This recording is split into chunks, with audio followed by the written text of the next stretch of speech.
humility doesn't look like, I think, the definition of what they try to tell Black people. Be humble. No, I'm not, right? Because Elon gets to pop his shit. Why can't I, right? Exactly. But at the same time, you need someone to teach you there is something bigger than you. That to me is humility, recognizing it and acknowledging that there is something there, whatever that looks like. That could be Christ, Jesus Christ, that could be Allah, that could be the universe, that could be my ancestors, whatever it looks like. So I think, as a kid needs all of those things.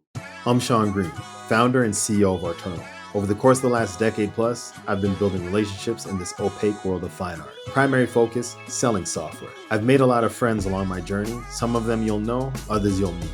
Come step into the art world with me and my friends. Appreciate you, your grace, welcoming me into your home and the hospitality. Welcome to step into the art world. I'm excited to have a conversation with you, especially about a topic that's so meaningful to, I think, both of us. That's true. Yeah. That's true. I want to have conversations around the personal journey, professional journey, and most importantly and most impactful, the journey through the world of fine art.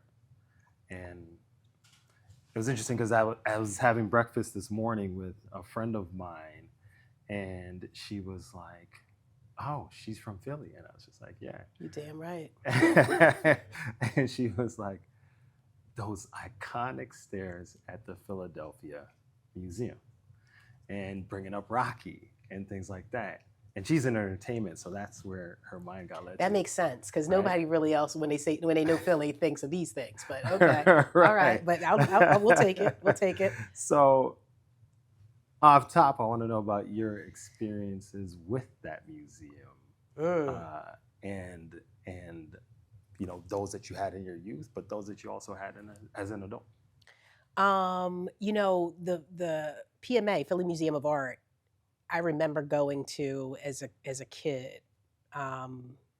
We did like for the schools would bus us there, which I'm so fortunate for now, or so grateful for now, and fortunate to have had those opportunities as a kid to be exposed to art. My sister and I, we went to Catholic school.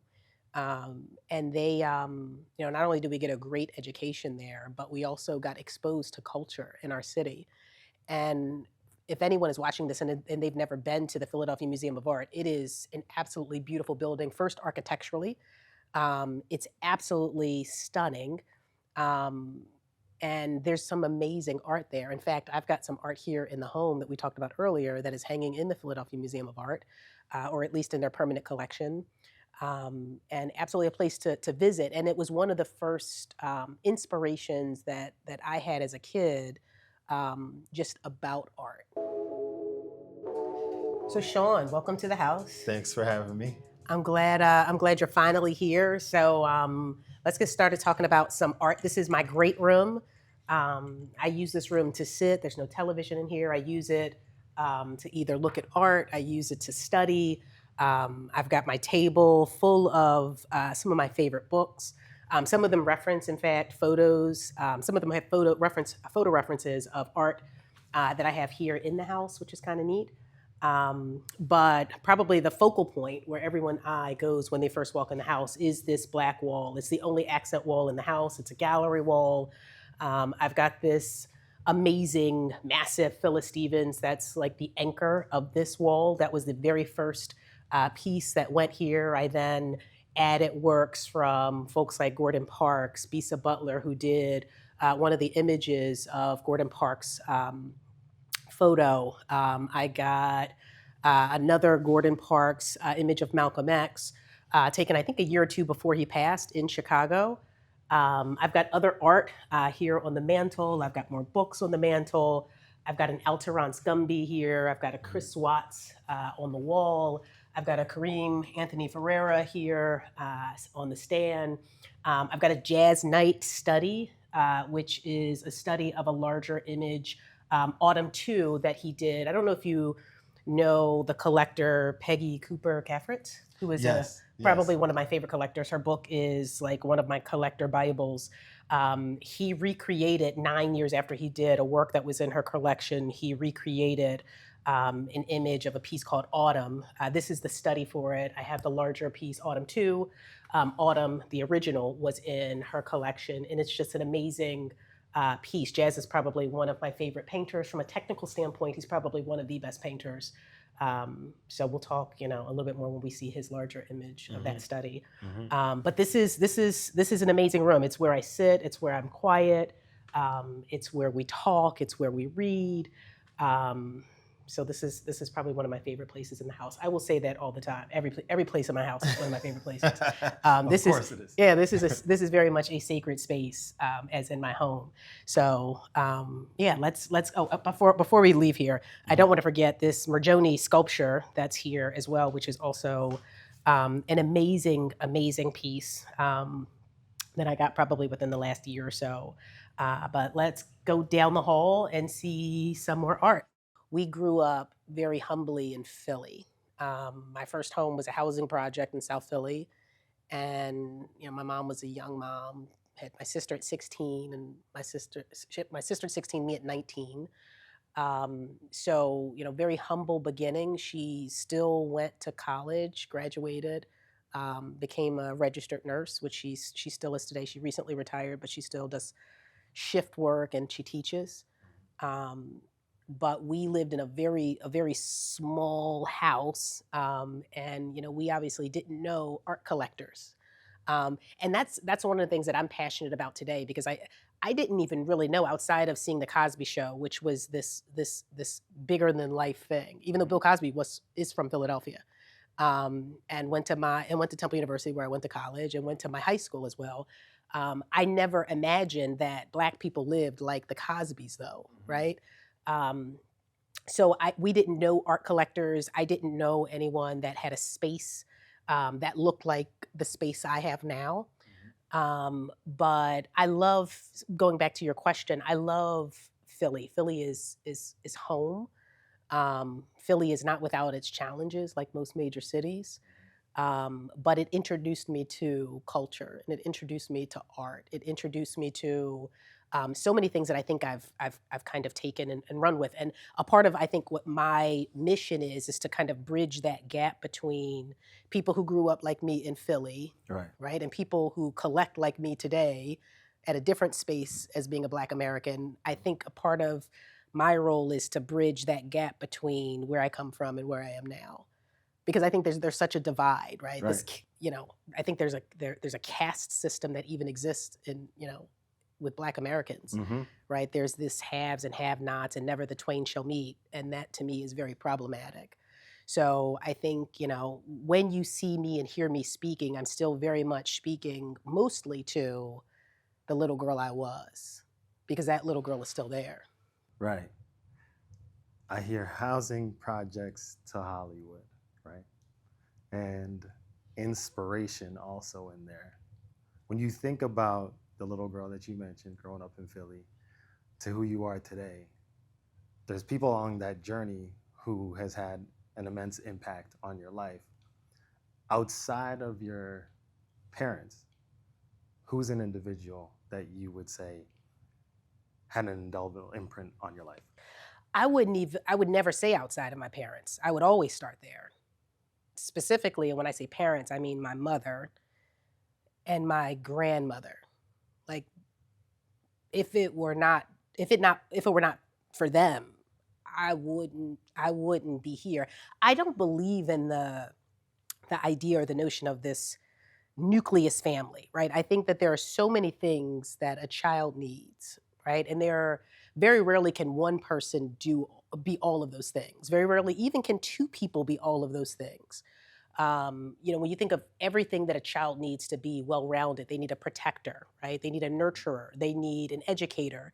They need, I hate to use the term disciplinarian, but that's someone who teaches them discipline, right? And whatever that looks like. I'm not saying that looks like beatings, although we got bopped around a bit, right? I got my fair share. Yeah, like most of us did, right? That's a cultural thing that stemmed from, a long time past. But, there's so many things that are necessary, right? That we need a spiritual counselor as a kid. Like there's so many different, and spirituality may look very different, right? Someone who teaches you that, humility doesn't look like, I think, the definition of what they try to tell Black people. Be humble.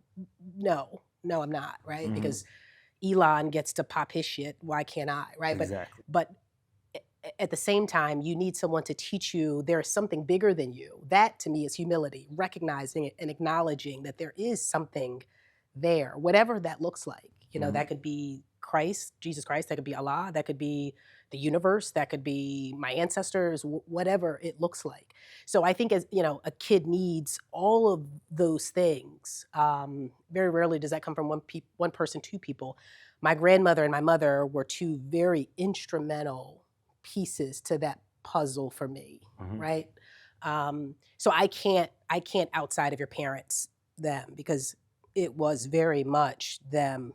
But we also were surrounded by community.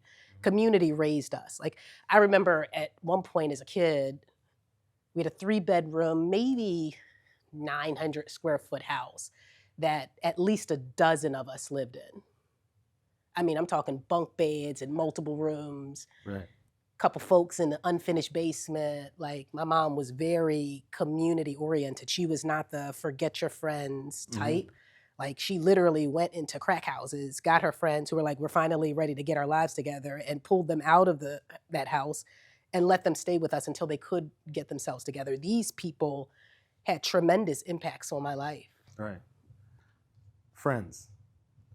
We all need them. We all, they're family that you get to select and choose, Sure. right? How would you say that your friends, while you were growing up, describe Ayesha?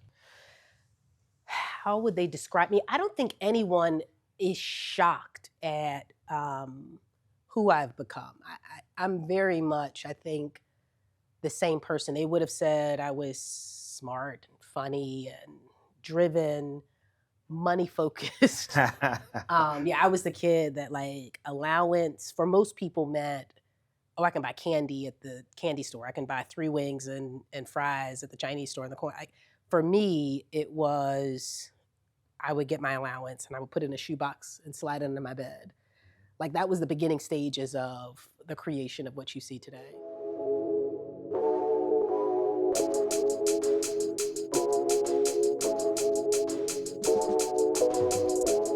So this hallway, and I don't know if you know, we probably didn't talk about it. I did some of the design elements of my house. Right. But we added arches. This is a mid-century modern that was built in like 1948, between 1948 and 1952. So I added some of these things, and right here in this archway, I wanted to put this jazz night piece that we were just talking about. Right. Which again, oil painting. This is a reimagined piece that he did again about 9 years ago that was in Peggy Cooper Cafferty's collection. Such a good person. He's a painter. Yeah, such a good painter. He like his use of light. I mean, it's you can obviously see that he studied from John Singer Sargent. I mean, he's a master of the shadowing. Yeah, like so good. Yeah, he's and just the quietness of this. And I'm not a huge portraiture lover unless it tells me a story. And when I first saw this image, it tells me so much. I wonder about, the original work this autumn, the original is landscape and not portrait. So it's slightly different. It's a wider scope of the room, but I'm wondering about her life. I'm wondering what she's thinking. I'm wondering, does she work here, live here? Why is that image behind her? She's obviously very modest. So it tells me that she's probably not at home. She probably wouldn't have that photo there, or maybe she would. So it just gets you to asking questions. And that's one of the many things I love about the piece, not to mention that it's executed masterfully. With perfection. Yeah, that helps. Yeah.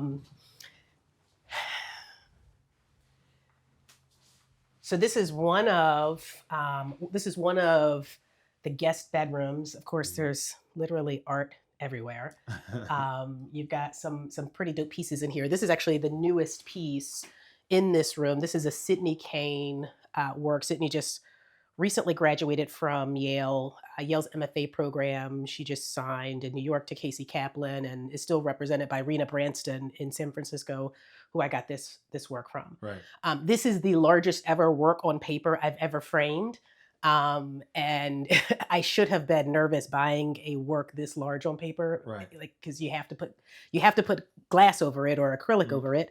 And then I hate glare, so I had to put museum acrylic over it. So Of to try to course. put museum acrylic over a work this size, it didn't dawn on me how expensive that would be. Yeah. It is not cheap. This frame. the frame costs more than some art that I have in here. You'll Yes. never get me to utter how much, but it was bad. It was a bad situation, but worth it. I mean, this is just such a striking piece of hers. Pamela Joyner has a work of hers that's similar in style, probably done around the same time. Cool. That shift that you made from Philly to LA, what was the thought process behind the move? So I read a lot as a kid. Some of it was for. I mean, my mom, again, why I can't ever outside of your parents, them. Like my mom was the type of mom that forced us to read. In fact, if we weren't allowed to watch television for certain hours. We weren't allowed to listen to secular music. We could only, we had to get permission to watch certain shows on, and we could only watch TV daily for a certain allotted number of hours. And we would go to our mom and we're done our schoolwork, so can we watch TV? And she'd be like, I'm glad you said that because I have a book that I bought you that I want you to read, and you'll give me a book report on Friday for it. So she forced us to. So and then thankfully, because she would give us the worst books, these cheesy Christian books. No offense, but they were awful. But then my aunt, one of our aunts, who was just one of my mom's tribe members that she grew up with, would sneak me sleazy Jackie Collins novels. And that's where I started to love to read. And Jackie Collins was she wrote about Hollywood. She wrote about LA. And I would think as a kid, damn, I want to live there. Right. She wrote about this character, Lucky Santangelo, and I was like, Lucky's got her shit together. Yeah, I want this is it. I this want is to be lucky. I want to be lucky. And it was a world outside of South Philly. It was a world that it completely helped me reimagine. So I first came here in LA finally as an adult, I think 1 or 2 years out of college. And I was like, okay, this is it.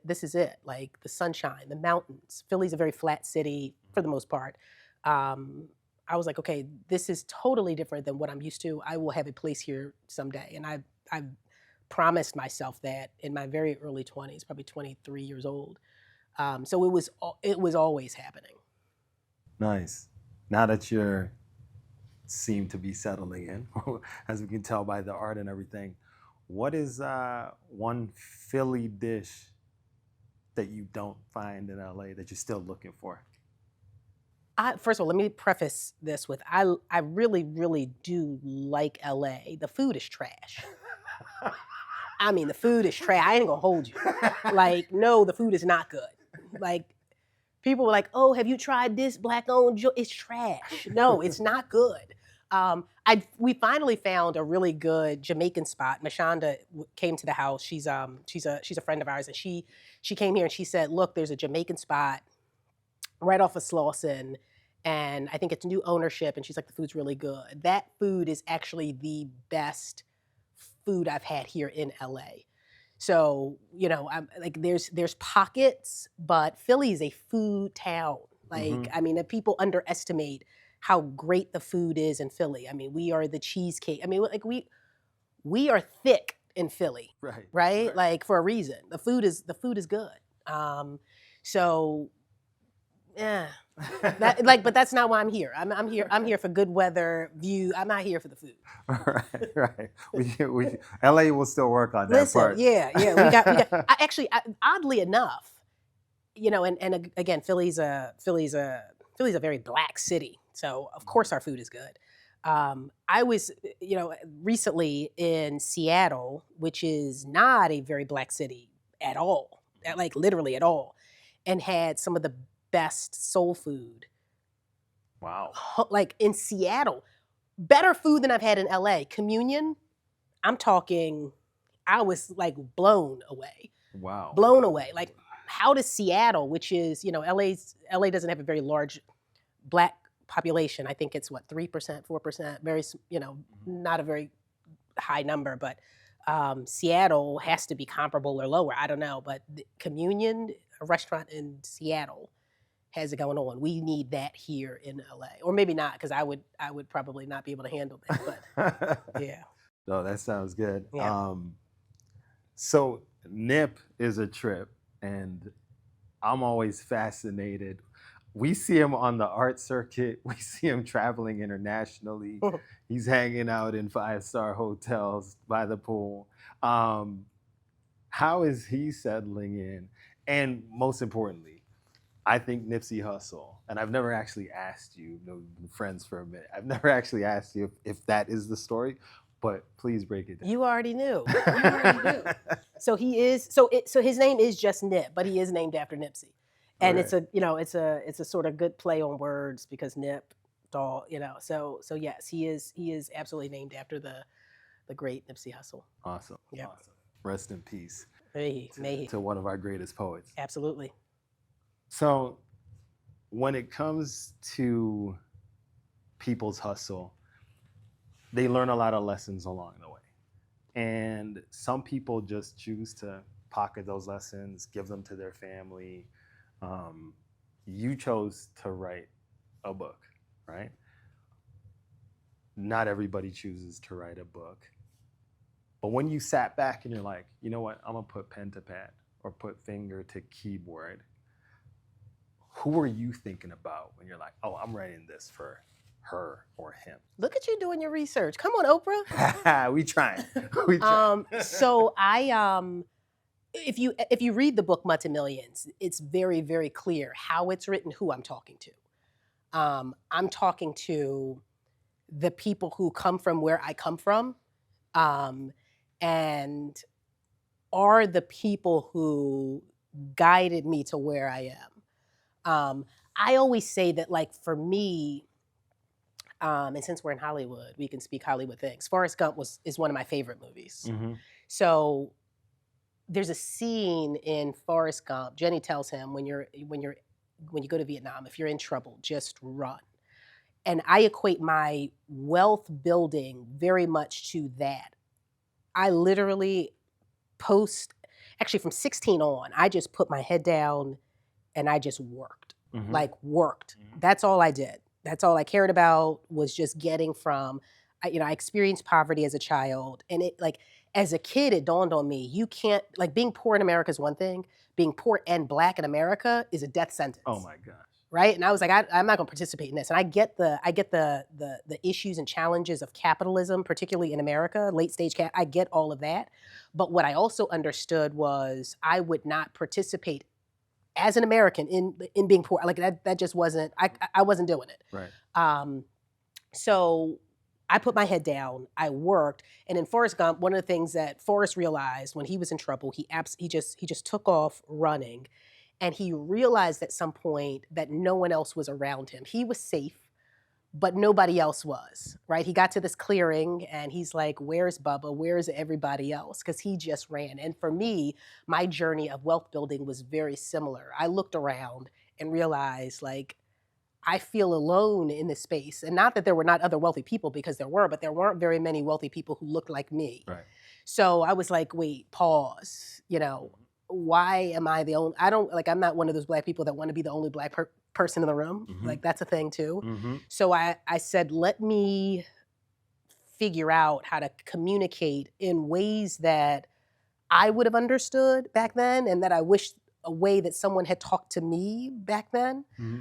I wish I had known Black art collectors and people who knew about finance and stocks and real estate. I wish I had known. So I wrote this as a love letter, really, for me back when I was 8 or 10 or 12, because that didn't really exist then. Right.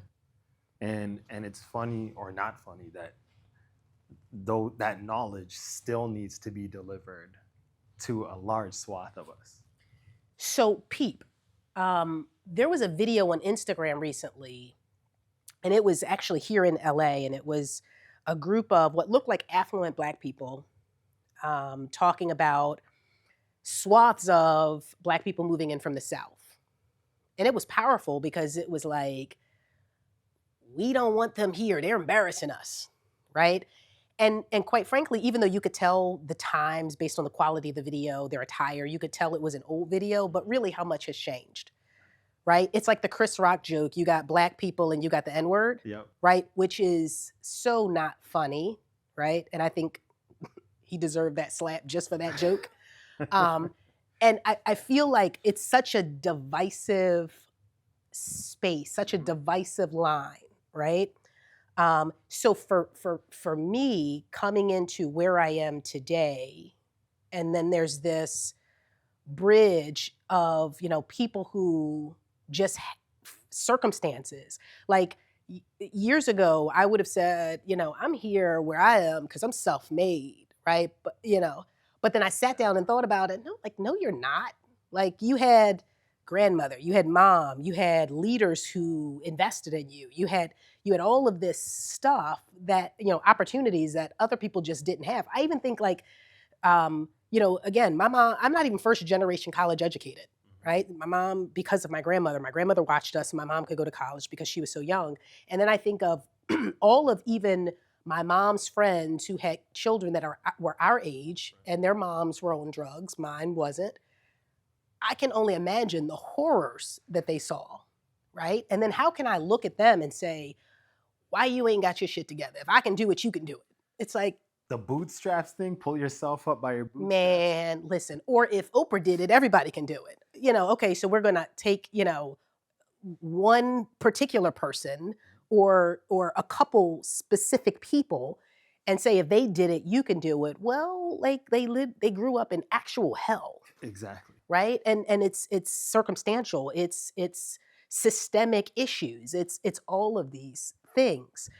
So I think that there are so many things that we need to work on. And for me, I am always talking about or talking specifically to those people. And I think that that's a, you know, not to blame us, right? Because we are products of all the things and circumstances. Trauma that, and, yeah. and Listen, still learning. and still very much learning. But I think that supremacy can also get us to a point where we look at them like they're embarrassing us, right? Or they, oh man, like he, you know, or you know, we see something, oh man, I know it was one of us, like here we go. So, you know, we get to this point, but it's like, how about we first look at the root issue and then, you know, we figure out how we show them, expose them to other things because we had maybe opportunities or advantages that they didn't. Exactly. And you only know as much as you know.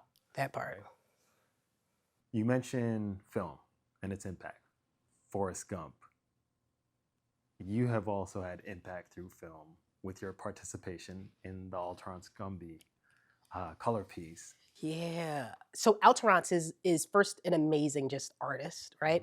And I got the opportunity. So I'm in finance, and a guy who'd been he's at a very big firm, and he was trying to get me to offer his product to clients, and like so many others, and they all email me. Here's our products. You should introduce your clients to our products. And I have just ignore them all because I'm like, I get a million of these emails. This guy is on the bond desk working at this very big company. And he puts in the subject line, I hear you're interested in Alterna's Gumby. I read the message. And not only did he earn my business that way, Right, we actually became friends, but he introduced me to Alterna's, like as a human, because I'd loved his work. Before he even emailed me, I'd acquired a small piece of his from Nicola Vassell, a gallery in New York. But I then got to know Alterna's AG from this connection. So the guy who worked at this financial firm grew up with Alterna's in the Harrisburg, Pennsylvania area, and he connected us. So I got to go to Alterna's studio in New York, and then really just got to know him as a human. And then Joy, Dr. Joy, who you've also spoken to. She's awesome. Yeah, who's been very, like, she's one of my art mentors here in LA, who's put me in rooms and given me like all those things.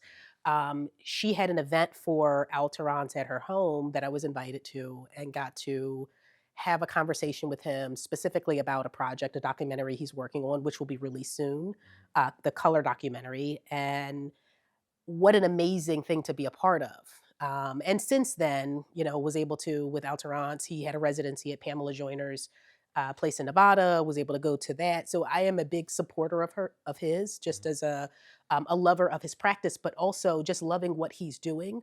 Because color, for me, I get the message he's sending, right? Like when I look at a piece, the color is the first thing that speaks to me. And today, as I've kind of pivoted into abstraction, which is Alterance's way that the way that he expresses himself. Mhm. I liken it to a transition from music where you have a vocalist to just music, right? Right. Jazz, right? Like Mhm. I can feel just the colors. And Alterance has been a big part of that journey for me. So I'm grateful to be a part of his documentary, but also just to be a part of his journey as an artist. Yeah. All right, come on in. So this is my dressing room. And art, of course, adorns the dressing room. I mean, I could have shelving, or probably should have shelving. I actually need some shelving in here, but who has space for shelves when you have art? When you need to collect. Yeah, exactly. Wall space is a premium here, so clothes, I'll kick them somewhere else. But this is actually one of the newest pieces in the house. This is a Lindsay Adams 60 by 60, just absolutely stunning work. This is one of my favorite pieces. Where's she based? So she is currently finishing the MFA program, her second year MFA program at the Institute of Chicago. Right. So she's based in Chicago, but she's from Washington, D.C. And she's just phenomenal. She's Brilliant. Like, and she's still in school. Like, what's happening here? So, and she, one of the things I love about Lindsay is, and I bought this piece from a group show she was in at Sean Kelly. And a little birdie told me that she's going to be doing something larger with Sean Kelly soon, which is terrific for her. And Bode is also going to be doing some work with Lindsay as well. So that's terrific to see. But what I love about Lindsay is very similar to what I love about jazz. They are absolutely students of their craft. Like she's studying, and it shows. Like her use of color, you can tell she's been studying Alma Thomas. You can tell she's been studying Norman Lewis. You can tell she's been studying Joan Mitchell. She's clearly been studying the greats without being too derivative of some of the masters. So how she's evolving, and the interesting thing, I looked at some of her works in 2021, 2022, and just watching her progression to where she is now, I'm just, I can't wait to see her journey and where she goes. If she's doing this while she's still in school, I can't imagine where she's going to be 5, 10, 15, 20 years from now. So yeah, I'm excited about her future and her career. And abstracts are a thing. For me, it either hits or it doesn't, and it's such an emo pull. It is. But see, one of the things I think that works for her, so Lindsay, her early paintings were figurative, like actual portraits, and she also had like some flowers that were it was almost very still life, right? And then she gradually evolved to doing more florals, but they started getting looser and looser, and then it's like, I mean, this is still florals. You can still see it somewhere in there, but it's abstract, right? Yeah. So it's like, it's a way to like pull people who don't typically like abstract or love abstract. It's a way of pulling them to abstract, which I like. I always liken, and I've, one of the things about being a collector when you start out, and I read this in a book because I was like, I hate abstract.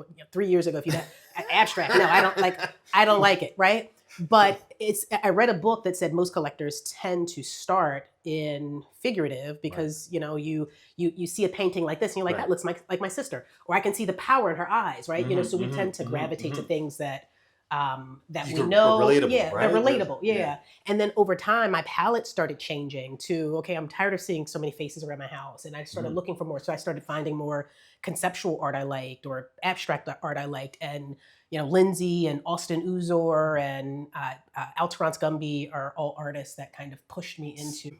Here I also have more books, and I was kind of intentional about the placement of books. I've got actually this Monet Mitchell book was an exhibit that I did not get to see, and it pains me that I didn't get to see because I'm such a huge Monet lover.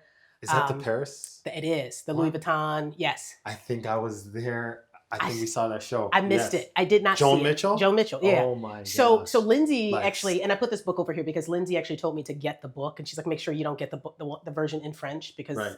you want to read about it too. But so I got this book at Lindsay's recommendation, and these are just some of my favorite books. Driscoll's The Other Side of Color, Mhm. which talks about Cosby's collection.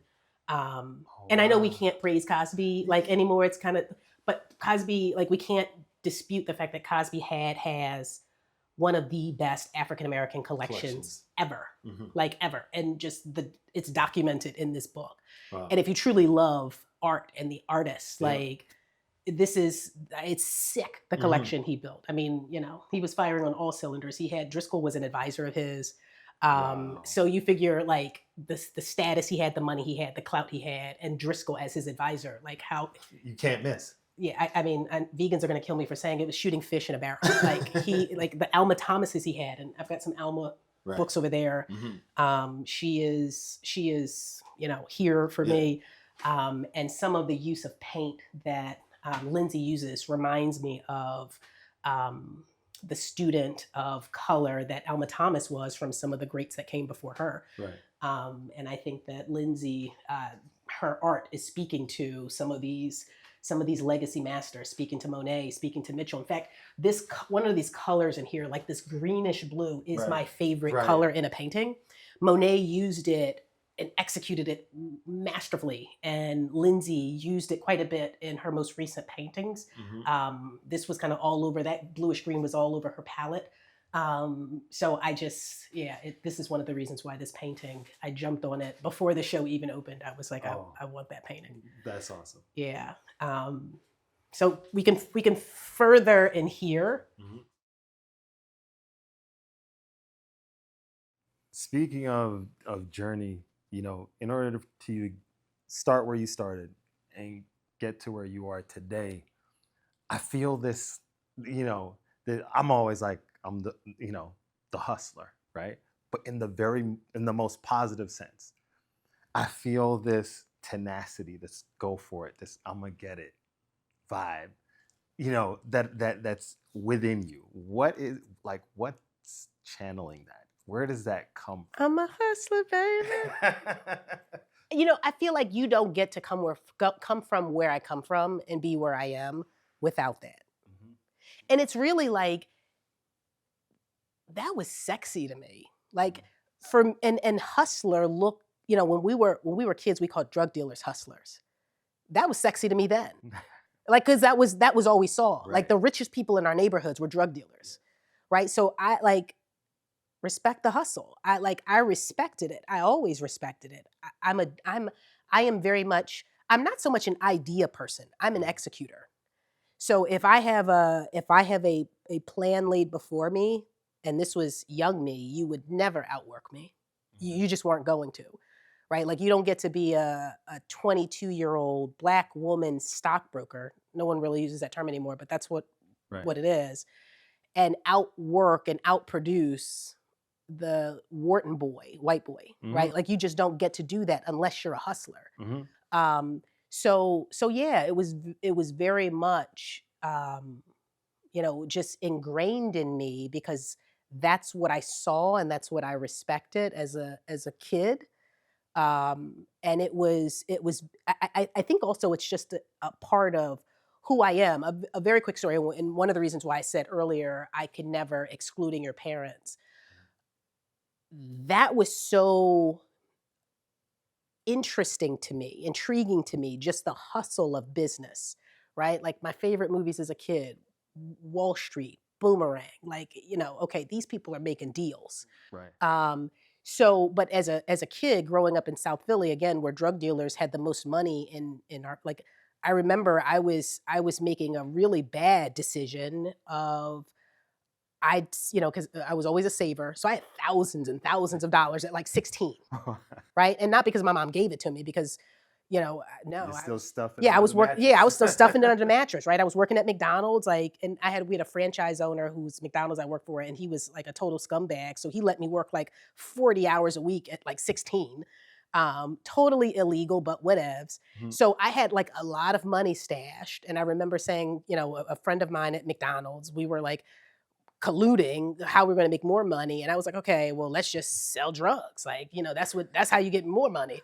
So I was going to be the money person and she was going to distribute it at school. And my mom came in my bedroom one night and was like, whatever you're thinking about doing, don't do it. There's no way she could have known this. Mother instinct. Like, I mean, the universe, God, whatever you want to call, like literally ratted on me to my mother.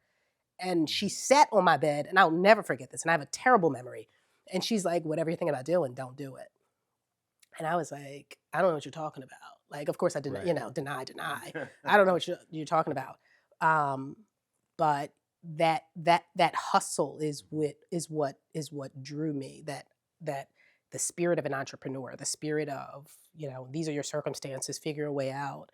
That has always been inside of me. Right.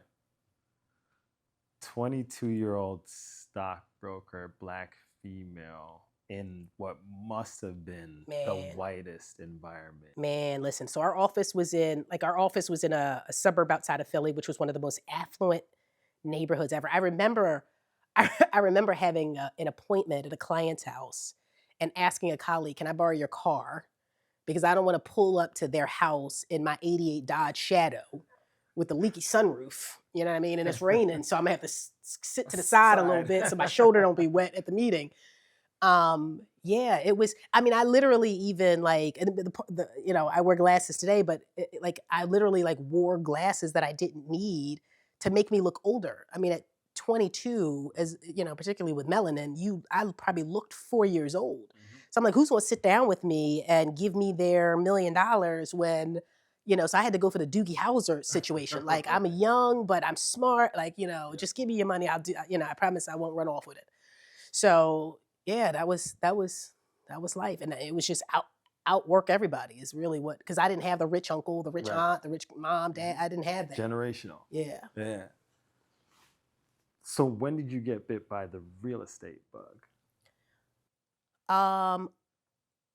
Actually, before I became a stockbroker, so my mom, my second year of college, my mom sold that 900 square foot house, and I told her not to. I said, "Mom, like, don't sell this house." And I was in college, so I couldn't chip in, right? And I remember saying to her, and again, this goes back to the books I read. Toni Morrison talked about the power of owning land and Black people not knowing that their land was valuable. Mhm. Toni Morrison was talking about this and gentrification in like the 70s. She was our oracle, right? Exactly. She was talking about so I remember having read that, and I read a book called Linden Hills by Gloria Naylor. And she also talked about the power of land and real estate and owning land. And these were things that I just read at like 12, 13 years old. And I remember saying to my mom, don't sell our property, because given its proximity to, I know it's in the hood now, and I know it's undervalued now, but like given our proximity to downtown Philly and to South Street, and we can walk. I mean, our neighborhood was so bad, it was affectionately called Saigon, right? So it was bad. But I was like, I get all that, but I'm telling you, like, I feel like this neighborhood, just look at proximity. Don't sell it. She sold that house in 1998 for like $35,000. And it was almost like immediately after she sold it. It feels that way now. Maybe it was like 2-3 years. I don't know, whatever. It feels like immediately after she sold it, they tore down the housing project that was directly around the corner from it, open green space, and the neighborhood gentrified. Wow. And that house became first 10 times worth what she sold it for, then 20 times worth what she sold it for. And I remember thinking, yeah, that sucks. And I'll never let that happen again. I'll never let that, I knew it. And she sold that house for $35,000. And even as a college kid, because I worked while I was in college was so easy for me. Like I would literally get my syllabus, read the books, and just say, I'll show up for the quizzes and the exams. Because I went to a very hard high school, right, in Philly Central High School. So Temple University was a breeze for me. So I worked full time, and just thinking about what the mortgage would have been on a $35,000 house, I should have bought it. And so then I was like kicking myself, like, you could have bought that house at 20 years old, and you should have. Mm-hmm. So for me, I always understood the value of real estate from when I was 12 or 13 years old, when Toni Morrison told me that, Black people lived at the top of the hill, right? And we were convinced that it was called The Bottom in her book. And we were convinced in Sula and Song of Solomon that our land was not valuable and to sell it. And then when we sold it, white people went to the top of the hill and we were forced out of our community. So I always understood that, even as a new broker. So stocks, while it was my first academic training, as soon as I could, I started buying real estate. Right. Because it just made sense. And I like diversification. I like spreading things around. So first I started buying stocks because it was where I was academically trained. And then I started buying real estate because I understood Philly and I knew I was right. And then I got called all kinds of things. I got called a gentrifier, right? Like literally investing in neighborhoods where people told me nobody's going to want to live there. It's the ghetto. It's the hood. Whatever, right? Like I'm going to buy it anyway, even though you think it's invaluable. And then when it became valuable, I got called gentrifier. It's like, oh, fair, whatever. Yeah, call me rich too while you call me that. But so I understood that. So I started buying stocks, started buying real estate, and then art, was like, there's this, right? Mm-hmm. Like there's, Mm-hmm. I saw it as a kid and I would always go to the Met Museum even as an adult, right? But like I never knew I could have a home full of this. Right. So we're stepping into the art world right now as you're helping me go. transition. Let's go. Stocks, real estate, there's lessons that you learn on sides of both of those aisles. What have you taken from that that's helped you in your art journey?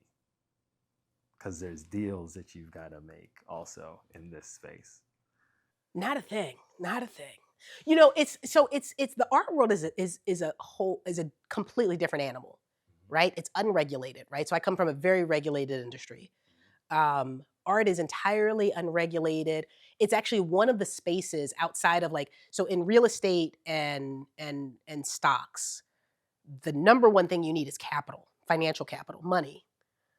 Art is not the same. I can walk into a gallery and say, I have the money to buy that piece. Sell it to me. And they're like, tell us about your collection.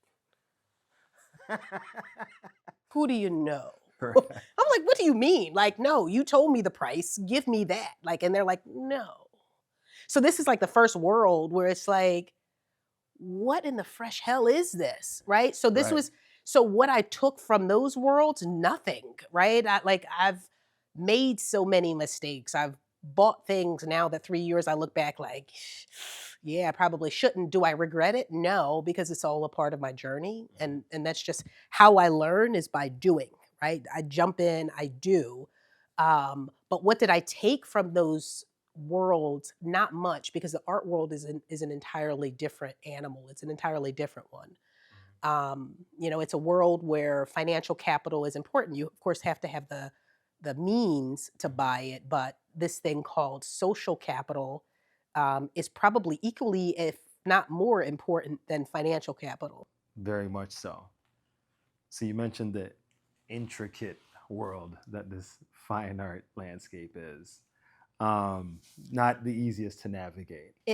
Sorry, I'm just like running. We're good with that. It's one of those worlds where I have this love-hate relationship. It's the same love-hate relationship I have with, the art space is very Jack and Jill Black, right? It's very, it's She, ja, ja. You know what I mean. So it's this, and having come from where I come from and having been excluded from that, and never intentionally, there was never a Black person who said to me, I'm in Jack and Jill, you're from the project, so no. I've never had that, right? But there was always this huge gap, this huge divide. So I am to a certain extent in conflict with, what are y'all doing to include, right? And which is why I'm such a loudmouth always on socials. And this is what I'm doing. This is what I'm buying. This is what I'm I'm which is why I'm because I want people to have access. I don't believe in the divisiveness of how things can be in our culture. But yeah, it's a thing, and it's something I fight with, I grapple with. Right. So anybody who's been looking at you over the course of the last few years would say you've had a voracious appetite for collecting. For sure. And this world is not an easy place to navigate. Relationships are paramount, and if you don't have them, you're locked out. Sure. How have you found your way to have the right conversations with the right people so that you can make these acquisitions?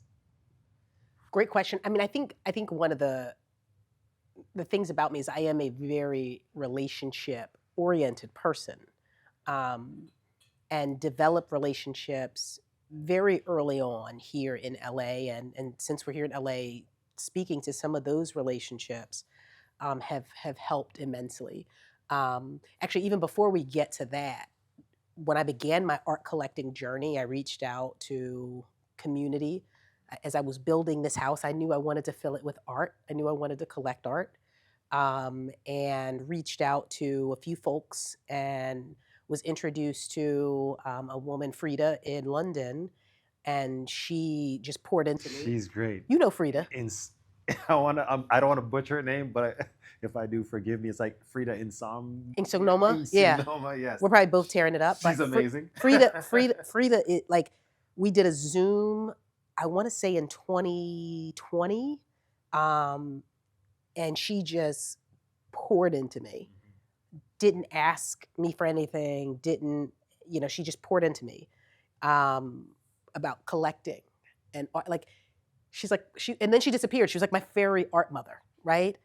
She was like poof, and she was so amazing in just giving me information and here's what you should look out for, and here's how the art industry works. And I was just trying to figure it all out. And then when I got to LA, I had a designer who introduced me to the very first artist that I acquired a piece of work from. But navigating in this art space is still very difficult. So I've had mentors that have opened doors for me, given me access to works that I otherwise would not have access to. So Dr. Joy Simmons definitely has been one of those door openers. She's another putting me in fairy rooms. godmother. Yeah, she's another fairy art mother. Yeah. Dee Harrison, fairy art father, who has absolutely helped open doors. Collectors like Lyndon and Janine, who are also here in LA, have been instrumental have just helped. Here's who we're acquiring. Have opened their homes. So there absolutely are collectors that have helped in that way, that have helped me build as I'm just trying to figure things out. I've also had advice from some advisors as well. So I have had either gallerists or art dealers or just advisors that have opened spaces, given me access to works. Dominique Clayton, who's Mustafa Clayton, I have a few of his pieces. Dominique has actually been, Dominique's native LA, and I'm always like, who's from here? Yeah, no, Dominique's from here, and she's one of those. I love Dominique, and she's one of those people where you move into my city, basically she gave me the who you rep type, and once she realized I was people, yeah, you're real. She has been invaluable, right? She's this is where you should go. This is what you should think about. This is what, she's been also very helpful. The financial services rep that I spoke to, he's a student of art. He's a student. I should ask him one day, were you an art history major? How do you, Right. how do you know all this stuff? He's been also very instrumental. I've developed relationships, and this art ecosystem has opened a world of new communities and new friends. I'm in chats, WhatsApp chats. We're in a WhatsApp chat together. I'm in a text thread of, folks that I admire and respect, and we, send each other PDFs. What do you think of this artist? So it's opened other communities, and friendships that are tremendous. So, master. So I've got another Robert Peterson here. I've got an Harmonia Rosales edition, although she did like a gold in each of these individually. I think it's gold placed on each of the works by hand, and there are different locations on each of the prints of 30 edition of 30. That does say 1, right? Yeah, I did. I fought for number 1. Subtle. I either want 1 or 30, right? Like I either want the first one or the last one of the two. So I was able to wrestle my way into getting number 1 there. Or you want an AP, of course. I've got let's see, there's just art everywhere. So I don't want to miss anything. I got this Latoya Hobbs. I missed that massive Latoya Hobbs up front, but this is one of my favorite works of hers. Oh, the one when we spun Yeah, into... yeah. I've got a 2012, that really big Latoya Hobbs work. Yeah. And I've got a photo of Latoya and her husband, Ariston, work here at the house. Yeah. I've got a photo of her sitting in front of the work, which is great. Yeah. This is a 2019 piece of Latoya. This is actually titled Toya. It's a self-portrait of her. Yeah. And I don't think Latoya gets the recognition, love she deserves. I mean, she's a phenomenal, not just wood carver, but painter, printmaker. Yeah. This is a combination of wood carving, paint, collage. Latoya is, and I mean, if you look at her institutional list, I mean, she has more like museum exhibitions than most artists out here. I mean, she's got more institutional placements. I'm like, why are more people not talking about Latoya Hobbs? Right. But I've got her art, so. Yeah. Who's she working with? She's independent, which is probably probably why she's not getting the love and the write-ups that she should, right? I've got Maya Sees, I've got Megan Gabrielle Harris in that top corner. That's a great piece. Yeah. It's just such a quiet, soft life. Yeah. There's image. a mood. There's a mood in there. Yeah. You can almost feel a breeze when you see that piece. So we can head out of here. I remember when we randomly ran into... We always ran, like... But the Paris one was... Listen, like when we saw each other at the Four Seasons in Paris, I'm like, this is life. Like, this is what I'm talking about, right? But, it's... I went with a group of friends to Marrakesh that are art collectors. Mahari and Phil and Erica and Byron and Corinne. Like, Byron, we build together. So it's been amazing, and again, I am a relationship-oriented person, so building a collection with other collectors has been an amazing journey. Does that journey have themes? So I was reading, speaking of Peggy Cooper Cafferts, I was reading her book the other day again, and she talked about like her art the philosophy of her art collection.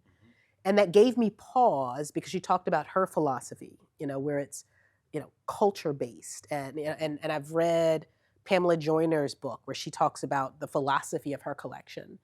And I feel like, that's something I'm still trying to identify. I feel like I've been very much like a maximalist, like an art hoarder. I like that. Give me, I had heart palpitations when I saw it in a PDF. I want that piece. So I feel like I've been just kind of like, I see, I want.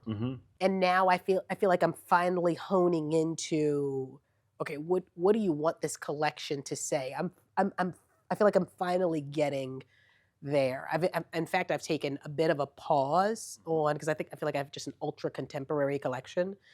So I've taken a pause. I was bidding on recently an Alma Thomas work at a Christie's auction that was actually in Peggy Cooper Cafferts' collection. Wow. I was the underbid, so I stopped, and the next bid won the piece, which was a bit heartbreaking because I even had a print out of the piece and taped it on my wall, like, I want this piece. Yeah.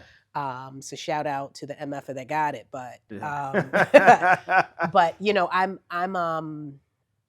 I feel like I'm finally getting to that point where I'm trying to figure out like what is my philosophy? What do I want it to say? To I know at least I'm at that point where I only buy it if I love it. Right? I'm not buying it because I want that artist in my collection. If I don't love it, I'm gonna pass on it.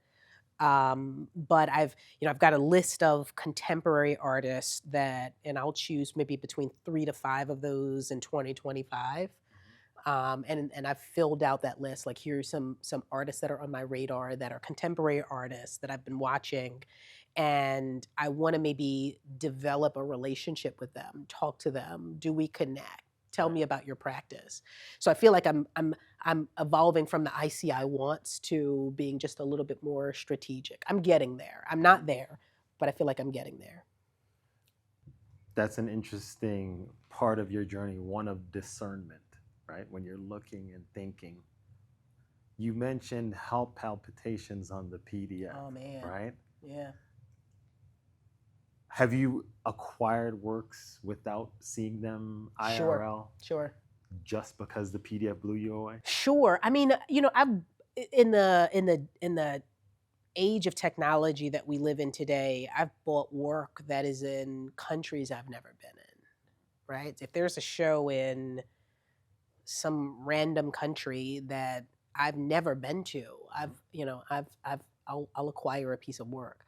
I feel like, again, that was the ICI once.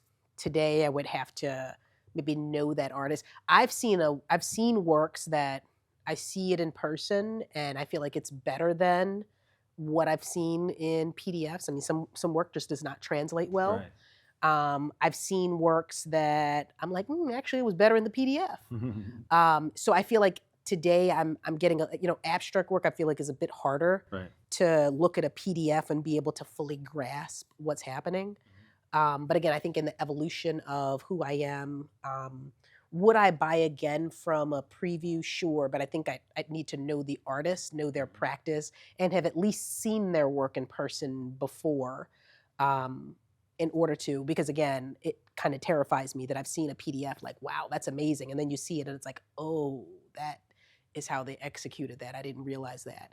Right. So I'm not sure I would do that practice a lot, buying off of PDFs, but have I? Yes, in the past. The secondary market is a very interesting place. It's another place to navigate. The underbidder is a weird feeling. And it is. You felt that feeling. Yeah, it's a bad feeling. It's a bad feeling. Like, I'd rather have been like nowhere near getting the work. Like, I'd rather have been like, damn, that went for $15,000. I was trying to bid $800. Like, wow, I just didn't see that coming. Yeah, I'd rather be way off than the underbid, right? Like but yeah, the secondary market is an interesting place, and I've got mixed feelings about that. Simply because the artist typically doesn't get paid, right? So, there's a group of us, we've done some collective ownership. In fact, we just recently did a collective ownership acquisition, I should say, we acquired, I think there were 9 households. We acquired a work of Robert Peterson's that is like an amazing work. It's going to his institutional show that starts off at the Wichita Art Museum. But one of the things that was important to us is that the artist also be a part owner in the work. So, it'll exhibit all around the world, for however long it does. And if and when we decide to sell the work, the artist will also retain some. He has a share, an equal share with the rest of us. So if the work appreciates, and if we ever sell it or donate it, the artist will benefit in that, in either the tax deduction if we donate it, or if it ever is sold on any secondary market or sold to another buyer privately. The artist benefits from that. So there is this sort of challenge I have and struggle I have with, work sells on the secondary market and the artists, they don't benefit at all. I mean, especially when there's this, we bought the work for $15,000 and sold it for $15 million. They're like, congratulations to us. And the artist gets nothing. It's like, well, that's kind of crappy. But it's a very interesting rabbit hole Yeah. that you can go down into. Yeah. Plenty of people have mixed feelings on should the artist get a piece of it or not. Yep. Should it be negotiated between the collectors when they're doing a private sale to give a piece? Sure. That they kind of come to as an agreement to give to the artist. Sure. It's so like, again, I'm like this newbie kid. I've been in this space for just a few years now, and it's this. All of it is just learning, right? I saw this. One of my first experiences in seeing a public iteration of the secondary market was when an Amy Sherald work was sold by a collector, Dr. Imani Perry. And, it was such a striking image, and there was some contention around it. And I was just like, oh, like, this is weird. Like, and then there was like a public statement about it. I was like, this is awkward, So, but I love Amy. Today's actually her birthday. Happy birthday, Amy. Yeah. Earth Strong, as we like to call it. Yeah. Yeah. So it's still like, there's so many facets of this space, and, artists, like, I don't want my art on the block, I don't want, and then, or I'll see it, especially in the market that we're in, where the market has softened quite a bit. Right. Where you'll see works that were acquired like last year on all. I'm like, damn, like, what happened? So there's this like, what's going on? And then, a dealer, just kind of as an aside, said something to me early on in my collecting career. And I was like, well, is that true? Because I was so used to seeing the balls that were knocked out of the park, right? I was used to seeing, I acquired this work for $10,000 and sold it for $46 million just 10 years later.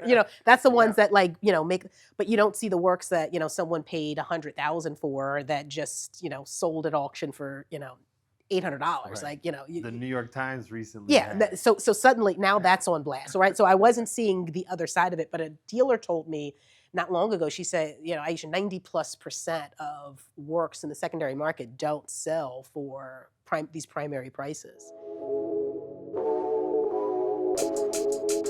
This is a piece he did of me as a kid, holding my doll when I was in a housing project, sitting outside of my grandmother's house. And this is a Shanique Smith. She's great. Yeah, I love her Shanique. Personality.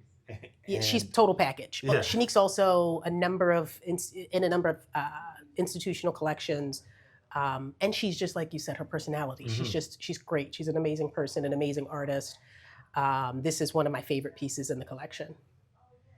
So yeah, and then lastly, we're gonna hit the kitchen.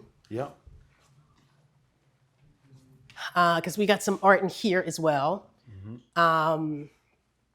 We can start with, I've got a not a Gordon Parks, I've got a Barclay Hendricks, sorry. Oh, Barclay. Yeah, so that's a self-portrait of him. He had a photography show at Jack Shaman, I want to say a year ago, maybe a little bit longer ago, where I got that piece. Also got one of 5, I think, in that edition. Wow. And I love that piece because it's him. And if you look closely at his rings, he's got the B on one hand and the H on the other. And whatever he's standing in front of, and took this picture maybe in front of a mirror or something. He's got this what looks like a halo around his head. Right. It's just such a great image, and just not to mention like the coat, the hat, the style. Oh my God, that's everybody's uncle who carried a camera in the 70s or 80s. Like I love this piece. Yeah. I've got a Rugiatu work that I bought from a show of hers in Stockholm. Yeah. I think her primary gallery is where I got that. And I just love the image. I love the story she's telling about being a mixed race woman. And it's just such a strong thread. The thread. It's so strong. Yeah, very strong. One of the newer pieces in the collection is this Hank Willis Thomas piece, and these retro reflective works are some of my favorite that he does. Yeah. If you flash a light at this piece, because of course it looks like just an abstract piece, although you can see maybe a little bit of the figure. But when you flash a light at it, it's an image of James Baldwin's face. And this love is James. this was one of those. I've been looking for the perfect Baldwin piece, and I've Right. been looking for the perfect Hank piece for me. And my girl Christiana at Pace called me one day, and when I didn't answer because I was on a work call, she texted me like, "I've got tea for you. You want this?" So when I called, we talked small talk, and then she said, "I'm going to send you a picture." And I thought of you. She knows how much I love Toni Morrison and Baldwin. Yeah. And she sent me this picture, and I was like, if we can make this number work, like, say less, like, just get it here. So I was so happy to add this piece to the collection. I actually just went to Lisa Goodman, who's a collector. Yeah, so we went up to visit her and her husband Joseph. Nice. And yeah, and they took us through a Hank show at the Henry Museum, which was amazing. Like absolutely amazing. Wow. And I've since acquired, so I recently got the Hank print that just released from Avant Art. And I also got the All Lies Matter, which they come up at auction all the time. It was an edition of 400. So one of the 400 is always, somebody's trying to sell it. But so I was able to grab one of those. So I want to add more unique Hank works too, because he's just a genius. He's a genius. And I mean, the fact that he was, he did the All Lies Matter in 2019, pre the hype of, the Black Lives Matter movement. He's brilliant. He's absolutely brilliant. And he also went to, I don't know if you know this, he went to the school, the art school in DC that Peggy Cooper Caffritz founded. Oh no! It's amazing how like full circle this is. Very much so. He wrote an excerpt in her book. Obviously he has very close ties to her. She was a collector of his because she, had such a major impact on people like him, people like Dave Chappelle who went to that school. I mean, she founded that school, or co-founded that school. Yeah. So I mean, it's amazing what patrons of the arts can do and the lives that it impacts. And think of all the lives that Hank has impacted or Chappelle has impacted. Michelle Indegliocello, I believe, also went to the school. So I mean, powerhouses. Yeah, I mean, what a legacy to leave. Like, and that's what this should all be about, right? Some way. And I'm not saying we all need to start schools, but I think we should all be thinking very much about how are we leaving a legacy. Impact. Making an impact. This is one of my first pieces, early pieces, I should say. This Nelson Macamo piece. It just looks so beautiful here. Yeah. This was, when I first saw this piece, I was like, those look like my sister's eyes, So, that's how figurative gets us in. Right. So this piece has stayed here. I rotate quite a bit, but this one has been here for quite some time. And then this Be More piece is also a favorite for a couple reasons. One, Monopoly as a kid was one of my favorite games. Pass, go, if collect not 200. Listen. And it taught me so much about shrewdness in business. Right. I absolutely I mean, I was like a monster with that game. Like, I'm flipping the table over type. Listen, I'll burn this whole thing down. Like, you ain't gonna do me like this. So I loved the game. And then as I got older and realized how important community was and why so many of us are in the positions that we're in from a financial standpoint as it pertains to the history of redlining and Jim Crow and segregation, all the things, right? And even today, the unfair appraisals we get. So, this story just continues to go on, and this piece spoke to that. And I also love how Rhea in New Jersey framed it. So the piece itself is just the orange, and I had Rhea create this. She literally painted and built this Monopoly board around it and added the Monopoly money, which I thought was so fitting. And the gold leaf wrapping around it. So Rhea killed the framing, but Be More and he partnered on this with Whiteside. I can't remember his. I mean, I've collected so many Be More pieces. In fact, Be More was the first artist that I ever collected, so he's always top of mind for me because I've got so many of his works around the house. So yeah, that's art in here, and I've got one more space to show. That's also the enamoring piece to this world, right? Because you're constantly learning, whether you're learning on the how am I doing a deal side and how am I acquiring side, or primary, secondary. There's multiple ways that you can learn in this space, and then you're learning on like when you're with artists and how you're engaging with the artists and the stories that they're telling. Sure. There's this notion around never meet your idols, right? And we've all heard that. And sometimes you meet them and you're like, shoot, I wish they didn't taint the hero that I think they are. Have you ever seen that when it relates to artists? Because you mentioned, I got to know the artist. Fortunately not. Fortunately not. Fortunately, the artist I just recently had an opportunity to talk to Michelin. So I recently joined the acquisitions committee of Tate North America. We had an event, a private event, where Michelin walked us through her exhibit at the Broad. And then after we had like a cocktail hour and really just had a chance to get to know her. And I was thinking, please don't be a monster. Please don't be terrible. Please don't, and she was lovely. Yeah. She was great. I love yeah, no, she was chill. She's from Camden. Like, and I don't know if you know Philly, Camden. I was like, oh, okay. Like we, so I see you. Right. Yeah. So no, she was amazing. So fortunately I haven't had, but when I look at like my big idols, most of them are dead, fortunately. Right? Like I'm not me, I would love to have met Alma Thomas. And, from everything I've read, she seemed lovely. Right. But no, I have not had any horrific experiences. When you think about acquiring and some of the other things that you do with disposable, I had this conversation recently where it's like $20K, $30K painting, $20K, $30K vacation. Which one do you dwell more on? Why choose?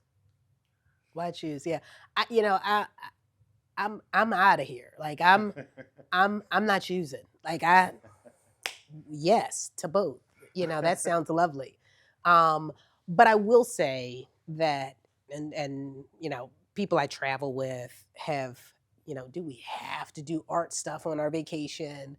When I'm away, when I'm in any city, like I want to see a gallery. I want to see your museum. I was in Switzerland right after the Venice Biennale. I went to Geneva and was like, I want to see the museums. I want to see the galleries. And, while they weren't really, my kind of art, but Right. But that's always been me. I've always been a museum goer. If I'm in a city, I want to see the art, the culture. So yeah. Speaking of museums, LA has great museums. We do. Great museum culture. Yep. Great galleries that are here. Great exhibitions. Talk to me about some of the most impactful museums and museum shows, and also galleries and exhibitions that you've seen mostly over the last year. So here in LA, I've seen some amazing exhibits. So at the Getty, there was a Carrie Mae Weems, Dawood Bey. Amazing. Yeah. I didn't get to see the show. I was supposed to go back and see that show, and I didn't get to see that show. It was just ridiculous. Yeah. I mean, Dawood's like yeah. please. Yeah, I know. I saw the best Barkley Hendricks painting I've ever seen in my life right here at LACMA. I forget the name of the show that it was in. Right. It was a private tour. The tour guide and everybody else had long moved on, and I was still standing at this Barkley Hendricks painting. Like, what is this? Like, it was just mind-boggling. And that's one of the things I love about LA. It's there's a huge art community. There's a huge Black art community. Most of the galleries that are here, I've either been to or frequented. I love going to the Arts District, whatever. Where do you go? Which ones do you see? Oh man, so I'll pop in Vale Metter. Jack Forbes had her gallery. Band of Ices is now reopened. They used to be very close here in West Adams. Yeah. I'll pop in. Deitch had a show with Faith Ringgold. That was outstanding. That was museum grade show that he had. Like, with Faith Ringgold. Excuse me, sir. Gagosian recently had. It was curated by Sargent. Yeah. Yeah. He just had an amazing show. Alterance had two works. Incredible works in that show. Stalk. Yeah, That the large one. I mean, fantastic. And that is that Byzantium, whatever it is, that those silver pieces in the painting, incredible. Incredible. So yeah, I've absolutely seen some amazing work. Sean Kelly just recently had an amazing. It was curated by Michael Sherman. Yes, sure. Just had an amazing show up, which was phenomenal. So yeah, that's one of the things I love about the city. Right. You know, I get to see a lot of amazing art. It's special to see what's happened, even in the last 5 years here. You know, and how galleries are opening up their second or third spaces here. For sure. You know, so there's an international circuit that you touched on a little bit.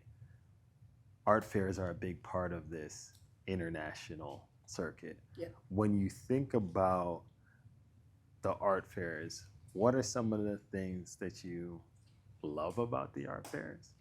And what are some of the things that you dislike or don't like as much? You know, I feel like it's a great way to segue a vacation and art, right? Yes. So you get to, Paris, sure, you know. Who says no? Yeah, I you know, yes, I will. So there's that. You get to be there with community, with folks you know, and appreciating art and appreciating the beauty of a city. Or country. So I love that part of it. What I don't so much like about it is, you know, you go to a fair, it becomes a blur. You know, it's are we really here to see art? This is the 96th booth I've been to today. And the 200 DAP. Yeah. I ain't got no more in me, right? And I'm not even really seeing art at that point anymore. Right. It's like, you know, okay, it's like, you know, flipping through a catalog. So it's really just for me, it's about building relationships either with collectors who I love talking to and I love hearing their stories, or it's about, you know, meeting with art dealers. I just got, Danielle McKinney, there's been quite a buzz about her. And we talked about emo connection to abstract, but like the moody paintings that she puts out. Like, I'm not a smoker, and I see the way how she has that female with the cigarette. I'm just like, this is so early in my collecting career. Yeah. Early in my collecting career, I saw a piece of her work, and was like, and the wild thing was, and I love my naivete. Like, I didn't know. You know, I remember seeing an artist. Like, I remember seeing Toyin, and I don't want to tear up her last name. I remember seeing a Toyin work. And thinking I was the only one that knew about Toyin in 2021. Like, I'm gonna get me that. You know, I'm gonna get like, no, nobody, I'm not gonna tell nobody about this. How much, and they were like, first of all, girl, like, no. So, you know, it's this, like, you know, you see an artist, you love it. Danielle McKinney was one of the artists that I saw early and was like, I want that, right? Yes, I'll take that. And bless my heart, Marion Boski, her gallery, they were like, you know, girl, like you and everybody else. The waiting list. We didn't talk about wait lists yet and what that looks like. Yeah, so there was a huge waiting list, but I was so, you know, they knew that I was so. She just released an edition of, you know, on Avant Art, and it's an edition, but each piece, you know, has hand gold put on this butterfly that's in the piece.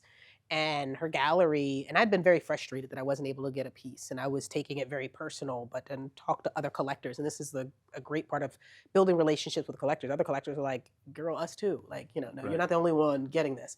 So they reached out to me and said, hey, we have an allotment. You know, we'd love to offer you one of the pieces because we know that you've been trying to get a piece for a while. So, there are, you know, opportunities, and if you try enough, you know, you'll get opportunities. And I wasn't even like, because a friend of mine was like, well, I've got a connected Avant Art who said I can get one, but can't get one for the rest of my friends. So it's you know, even trying to get an edition has been crazy, let alone. Yeah. So I was like, well, I'm not going to fight for it. In fact, I'm ready to block her on Instagram because I'm tired of this mess. So, and I actually got one of her first prints. So I do have a print of hers already, but it sounds like I'll have two of them. And again, that's through just patience, connections, Mhm. and you know. Patience, connections, that voracious appetite must lead to some keys that you're developing that people can gravitate towards to understand, like, this is accessible to me. I can do this too. What are some of those keys that you've kind of taken and been like, okay, this is kind of how I execute when I'm thinking about acquiring a work, when I'm thinking about engaging with the art world in You that know, space? it's always a great starting point, and we hear this all the time, but it sounds so cliche. Do you just really love the work, right? Mhm. Is there something inside of you that when you see it, it just hits you? Danielle's work did that for me, right? Like when Without I see question. it, and again, I don't smoke. My mom used to smoke when I was a kid, but Yeah. like I see it and I just get it, right? So for folks who are thinking about acquiring art, when you see it, do you just get it? And what I'd steer away from, and what I've had to learn is, do I really love the work, as opposed to, do I just want this artist in my collection, Mm-hmm. right? Because you can absolutely get a work, a B work, C work, D work, whatever, of an artist, but if you don't love it, Right. what's it really matter? All right, so this is one of the final spaces that we'll look at in here today. But this is a lounge, which is right outside of my office, which is literally the first thing you see when you walk into the house. Also, some of my favorite artists here in this space, because I want direct impact when you walk in. So the anchor piece here is this Alterance Gumby commissioned work. Love this guy. Yeah, I love Love him. Alterance. Like Yeah. he's You know, it's like so I'm one of the executive producers in Alterance's the film? color film. Yeah. Oh, amazing. So I got this as a result of being one of the investors in it, and it's such a strong piece, and I'm obsessed with the color I talked to you about earlier, the bluish green, but also rainbows. I absolutely love just the powerful image of a rainbow, and Alterance made this work for me as a commission, that is a rainbow with shattered glass. Mainly shattered black glass over it. This is one of my favorite pieces. I also love the moonwalker shape that he does. Right. So yeah, this is one of two Alterances that's in the collection. But I'm a huge fan of how he's not replicating someone whose shoulders he's standing on. I think he's adding something totally new to the canon, which is one of the reasons why, and that's so hard to do, right? Right. And Like Sam Gilliam, yeah, right? yeah, And who's a beast on his own. absolutely. And Alterance definitely has an affection towards Absolutely. what Sam has Absolutely, done. absolutely. And Without looking like he's just copying. yes, Right? exactly. Yeah, he's adding to what Sam Gilliam already gave us. So this is one of the favorite pieces in the collection. In fact, every time my sister comes, she sits and stares at this piece. This is her favorite piece in the collection. Clementine Hunter, who's probably one of the most well-known painters that are in that outsider artist space. I've got two of her pieces here. I've got this Nellie Mae Rowe original watercolor work, and this piece here, which I found, I was strolling through the hallways of the Smithsonian's National Portrait Gallery and saw this piece. This lady has a crazy story. So right? Nellie Mae Rowe, yeah. So this is her, the artist. Oh, that's Yeah, this is her, and this photo was taken of her by a woman named Melinda Blauvelt. I may be mispronouncing her last name, who was the first photographer accepted into Yale's MFA photography program. And she took this image of Nellie Mae Rowe in the early 1970s. And it just speaks to Nellie Mae Rowe, who was an artist. This is one of her pieces, who was also a folk artist, outsider artist.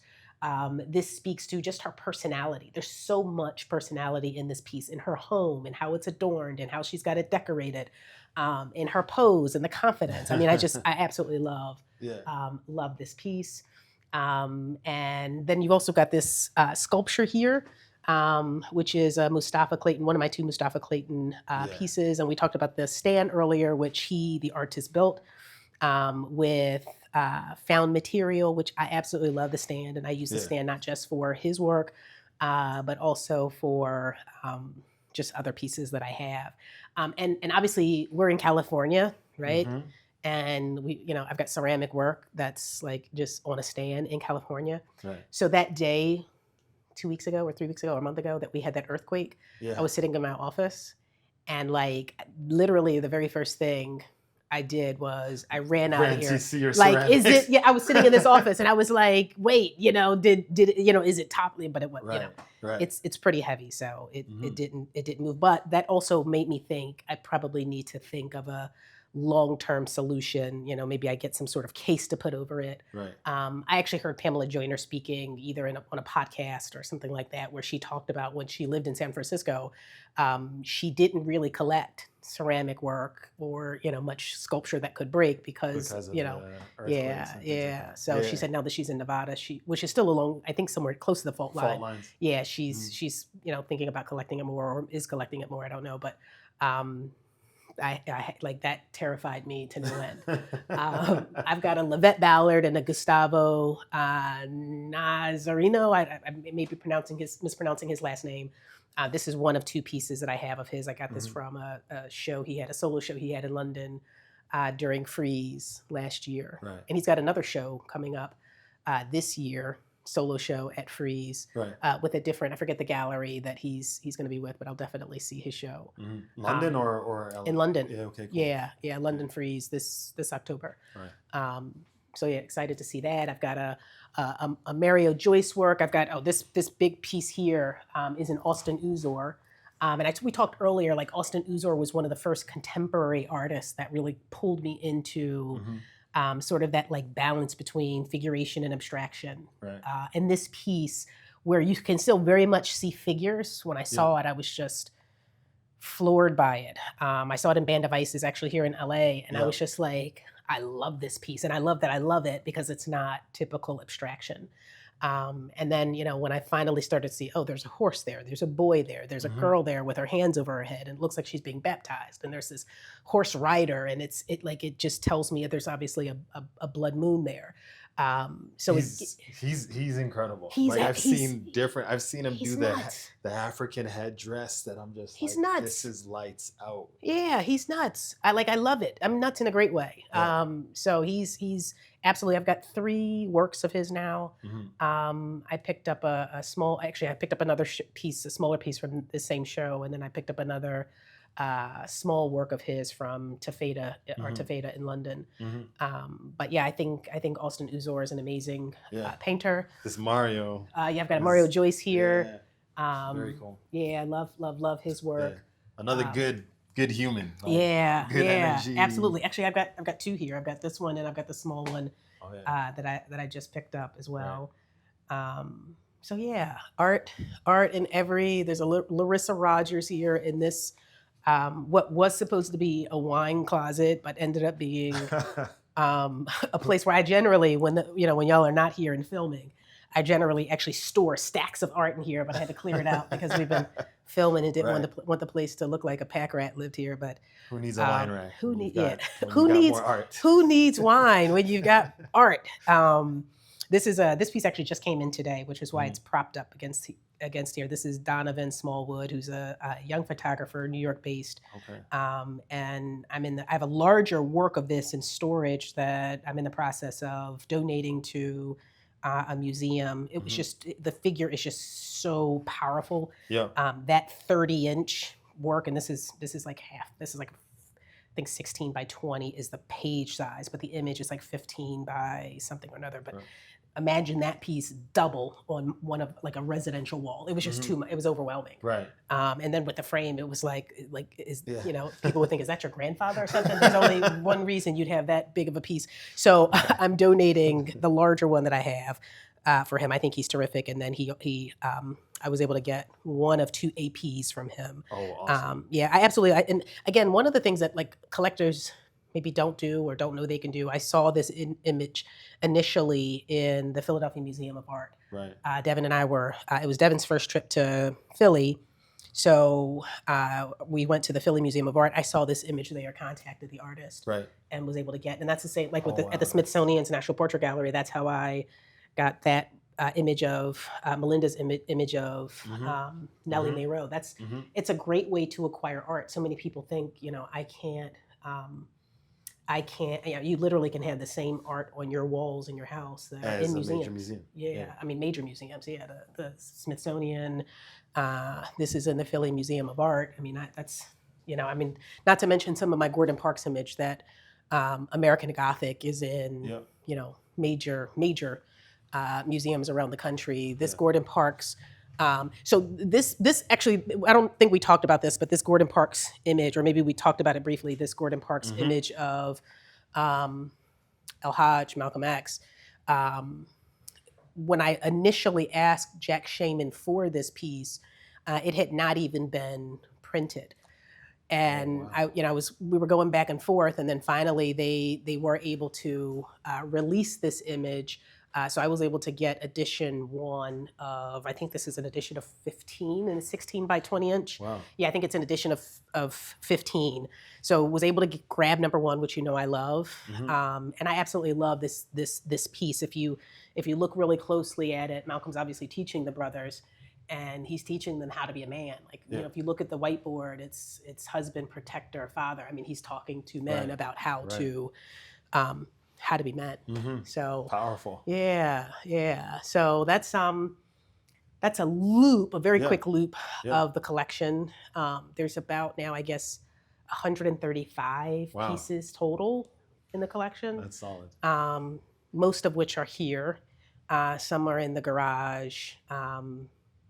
I'm trying to think if there's anything out on. I just got a commission of a Helena Metaferia. Yeah, so I got one of her crowns. Yes. It was just completed, and it's She's going a to boss. Moad. Yeah, it's going to Moad for her solo exhibition there. So when is the solo? it starts, I want to say, in September. We're going. Devin and I are going with the Black Trustees Alliance. Right. They're having. There's a Black Art Week. Yeah. So we're gonna go and see it there, which will be great to be able to see it. I've not seen it yet in person. Yeah. So literally, it was done, and then it's going to be on loan for 4 months or 5 months, however long it's there. Yeah. So I'll see it for the first time There. at the museum. So we're doing loan agreements. Devin's. She always modifies loan agreements, so it's basically being loaned before I've even physically seen. Right. In person, seen the work, but that's how I love it it. is. I love it. The world should see it. Mm-hmm. So that's what's going on. And most of us don't have the type of money that it takes to buy 8 works from all the artists that we want. Most of us just don't have the capital, both financial capital and social capital, to get it. So I'd say and a lot of collectors that I respect and I admire and I'm learning from. They have a philosophy of just finding artists early. Right. Like Beth DeWitty, who has all of your money, my money, all of our money, right? So she's got the money. Yeah. She that's her philosophy, and that doesn't even have to be her philosophy. Mm-hmm. She can get it at the heights of she can overbid. She can be the overbid every time, right? But she has the same philosophy. I find them early when they're priced low, when artists actually need the money, right? They need the support, they need the work to be sold, and it also helps them with their galleries as well, right? Because it shows demand for their work. What is next for your collection? So I've been working on that and focusing on that. So one of the things I'm doing now is filling some gaps. I mentioned earlier I have what I would call an ultra contemporary collection, and I'm actually not mad at that, right? To have supported living artists who I respect and I admire, cool, right? That's not a bad thing. So I feel like my strategy moving forward is going to be a 2-part. One, I am going back in and filling in some of the either mid to late career artists that I missed, along with some masters. Alma Thomas is very high up on my list. So I'm going back and filling in, and then I'm also pivoting to gifting some of the ultra contemporary artists that I'm collecting, so that they're in institutions. right? I just mentioned earlier, I've got an artist who I saw his work initially in the Philadelphia Museum of Art, young photographer, work is still priced low, Donovan Smallwood. I acquired a work that I think is just too big for my residential home, so I'm going to donate his work to an institution. That the work I purchased, I'm going to donate. I purchased the AP, a smaller AP of the same piece. Right. So I'm going to donate that, and I may acquire another one to donate to another museum. So that helps his career immensely. Right. And I think that the work that he's producing should be in an institution, or should it be in multiple institutions. I'm doing more loaning now, which is great. Why? Because I think the work should be seen. You know, there's some collectors, and no shade to them, but they buy a work and then the artist's work disappears in their home forever. It's never seen again. And if that's your strategy, play on, play it, right? But for me, I think the work should be seen, it should be experienced, especially if it's a strong piece. Yeah. So as I mentioned, Helena Metafaria's piece, who I just acquired, The Crown. Yep. Love her. She's fantastic. Yeah, we're gonna before I even physically get possession of the work, it's going to a museum in San Francisco for months, and I'll actually see it for the first time, like lay eyes on it at the museum, and you know it hasn't even yet been in my home. I've also done quite a few group acquisitions and a group donation. So a group of us, we collectively got together and acquired a Bisa Butler work and donated it to the Smithsonian's National Portrait Gallery, which was just what an amazing story. Right. Tell us a bit about it. Yeah, so we there were I think 10 households. We collectively came together, ponied up money, you know, not just for the artwork, but for the framing and the insurance, like, you know, essentially the cost of getting the work on the wall at the Smithsonian. And it was just an amazing feeling because Bisa, I think, adds a lot to the story that should be told and that should be in institutions. Yeah. And one of our, the attorney who was putting this all together, he's actually on the board of the Smithsonian's. He's a trustee at the commissioner, I think they call them, at the Smithsonian's National Portrait Gallery, George Fothery, who's a collector here in LA. Love George. Yeah, so he did all the legal docs and essentially made it possible for us to all pool our resources together and donate this piece. It was never in any of our homes. It went directly to the Smithsonian, and it was an image of Octavia Butler. And you know, just the idea of us being able to collectively come together to do something like that, which is special because I haven't heard a lot of this happening, and this speaks to also being accessible. Sure. Right? You may not have, you know, you may have the capital, but you also may want to just do it as community. Sure. Right, and show that other people, show other people that this is possible to do. And you mentioned that George created the documents. That even seems, you know, new to me to allow this. Sure. You know, to be able to happen. Sure. Yeah, I mean so we've done that, which is a full donation. We've done acquisitions. Harmonia Rosales is one of the artists that we collectively acquired 2 of her works. They've exhibited at multiple museums throughout the country. We just acquired a Robert Peterson work together collectively. So it's great for us to collectively, right, come together. The artist is a part of this collective, right? Which for me, amazing. Yeah, that's how this should be, right? And again, the work that we collectively acquire won't be in our homes. It's going immediately to Wichita for his museum, solo museum exhibition there. So that to me is just a powerful story. It's a powerful way of being an actual art patron. And that's what I've been evolving to. I just committed to through Dr. Joy. She had an event at her house for Lauren Halsey, supporting Lauren's installation here in South LA. Which is gonna be next level. Yeah. So I decided to participate in that. And like, if I live in South LA, why would I not participate in the community of South LA being able to have this amazing work of art installed in our community. Yeah. So that's what I've been pivoting to. As I mentioned, I just recently joined the acquisition committee of Tate North America in Amazing. order to just continually, just push myself. Mm-hmm. Yeah. Mm-hmm. Institutions and participation by Black people on institutional boards is incredible and important. Yep. The BTA does this. Absolutely. Why do you think that the Black Trustees Alliance is an important organization?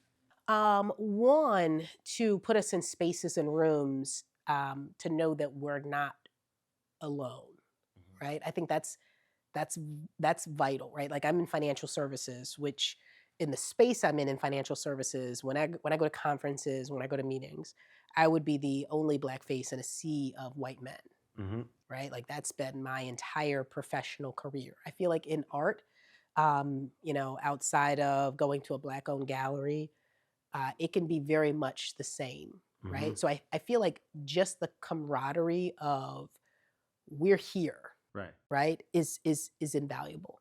I feel like it also helps to promote opportunities for other people who never thought about being a trustee. Oh, I can be a trustee. I feel like it, just kind of gives us. Dr. Joy said something to me a long time ago. She said, Ayesha, you can't just be a collector, right? Like you can't just collect. Mm-hmm. Like, is that all you want to do? Like, How'd you respond to that? I was just like, well, I'm trying not to do, I was hemming and hawing, right? But she's right, right? I was thinking, I want what I want on why am I going to pay this for a museum? And I could put this on my wall. I could take that money. So, but she's just right. You've got to, when I go to institutions, and like throughout the Smithsonian or throughout major museums, it's wild to me to see my friends or my mentors' names like on the wall. Yeah. Talk about like going down in the canon, like Powerful. Wow, right? So for my name and others, to be in the Smithsonian's National Portrait Gallery as a donor or supporter, is like, that's crazy. Special. Yeah. We love hip hop here. And, I take from the top 5 energy one, I'd like to say, Ayesha, give me your top 5 dead or alive artist edition. Dead or alive. Now, that's tough, right? That's like saying, Mom, you got 10 kids. Tell me your favorite 5, right? Of course, Alma Thomas, right? Like, I think I've mentioned her name a gazillion times. Like, her story, when she started painting, I mean, she didn't start painting until she was like, full time, until she had finished an entire career as a teacher, an art teacher in DC public schools. Wow. Yeah, she was like 68, 69 when she finally, like she got, and then she didn't get into a groove until like, just, and her, like, yes, she's up there. Yeah. Of course, as an ode to Philly, I have to put Barclay Hendricks in there. And I mean, his older works. Barclay's a G. Cold killer. Like, and again, this is where I wish, why at 4 years old was I not collecting art? Because I should have been buying this man's work, but like, because by the time I figured out like how and what to collect, his prices were out of here. Yeah. Which is why I have a photograph of him, that he did. Like that's, so, he's of course in there. And then, obviously I want to shout out some of the younger, more, some of the contemporary artists. I feel like I'd have to put Terence Gumby in there, because of his love of color, and also because even though he's obviously influenced by Sam Gilliam, I feel like he's not copying anyone. I feel like what he brings to the canon is still fresh and unique, which is hard to do. Right, we hear the saying, "There's nothing new under the sun," and it's difficult to create innovative work. And I feel like he's pushing, he's doing that. I would probably add in there, if we're talking contemporary artists, I'd probably add Lindsay Adams. We talked to in there, talked about in there, because like Alterance, I feel like she is a student of this. I feel like she's a student of color. She's pushing, and even just in the short time that I've watched her works from 2021 to now, I see such an evolution of um, who she is becoming, and I'm just excited to see where she goes with it. Um, let's see. I think how many was One that? more. You One got more. 4. You I up got one 4. more. One Yeah. more. Oh my gosh. I'm like looking around. So I'm looking at this jazz night study. Um, I would probably have to throw jazz in there, and I think jazz is just he's underappreciated.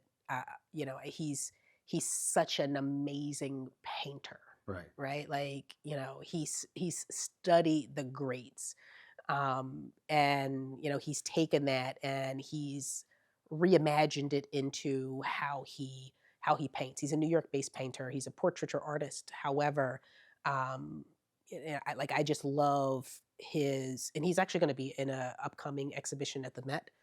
Wow. Yeah, a group exhibition at the Met, and deserves to be. Um, he's from a technical standpoint, he's probably one of the best living painters out there, right? He's not Right. he's not looking for gimmicky stuff, he's just painting really, really well. And the wild thing is, in the current art climate, that's not enough, Right. right? Like, you can be a lesser painter, but if it's catchy Mm-hmm. or gimmicky or shows well on Instagram or gets a lot of views, that can blow you up. Right. And I'm looking at a guy like Jazz Knight and but he's a better painter. Incredible, like the stuff that we've seen here. Yeah. So those would probably be. I mean, again, I've got other painters. I can't I didn't throw a sculpture artist in there. I mean, of course, Mustafa's great. Roberto Lugo in Philly. Right. I mean, so okay. So It's on the bubble. It's on the bubble. Yeah. Sorry. Another fun one. If you had a 3-person dinner and you were able to invite a musical artist and a visual artist, who's there? Who is there at the table with you? 3-person dinner. I gotta bring Whitney back. Okay. Wait, you said dead or alive, or would that be weird? No, we can still keep. I'm with I'm it. go, yeah, I'm with it. I gotta have Whitney there. I like love, like if we're talking best at their craft. Yeah. If I gotta have the best of their craft there. Oh man. Okay, so I got Whitney there. This is actually, now I can get in who should have been in my top 5 but wasn't. I got Whitney and I got Claude Monet. Wow. Wow. Yeah. Wow. Yeah. I mean, we're not gonna sit here and act like the dude wasn't painting. No. The dude was painting. We're not gonna sit here. I collect black art, but we ain't gonna sit here and act like the dude wasn't painting. He was painting. Legit. Yeah. Legit. He was painting. And while some will argue that Manet was better than Monet, Right. and I'm not gonna argue with you about that because Manet was also painting, Yeah. but just in terms of use of color, which is a big thing for me, I'm gonna have Monet there as my visual artist, and I'm gonna have Whitney Houston, and we're going to have good bread. I was gonna say, what's on the menu? We're gonna have good bread, at least good bread. We're gonna have some good gin and tonics, and the rest I'm open. Maybe lamb, a little good duck dish, which I also like. Yeah. Cool. There's the Ayesha who I see sitting in front of me, and there's the Ayesha who grew up in the housing projects. If you could tell her what's upcoming and the path that she was going to take, what would that conversation look like? First, I would tell that girl, look, buy Apple stock early and often. Right? Like, if don't play the lottery, just buy Apple stock. That's what I mean. If we're talking about what I would tell her, if I had a chance, an opportunity to talk to her, and quite frankly, I would let her cook because there's nothing on this journey I regret. The path I took, I really wouldn't do anything differently. I would do it richer, right? Like I would have more means, sure, but would I change anything? Would I do anything differently? No, but I think that speaks to like I had good guidance. And does that mean I did everything perfectly? No. Mm-hmm. Made a ton of mistakes, but I feel like that's just a part of the journey. That's how I learn. I learn by doing. So yeah, I would let her cook.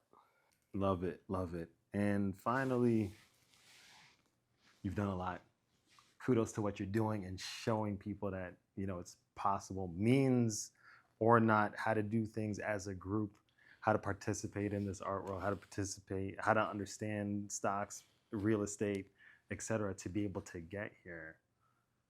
When it comes to legacy for Ayesha, like, what kind of legacy are you trying to build?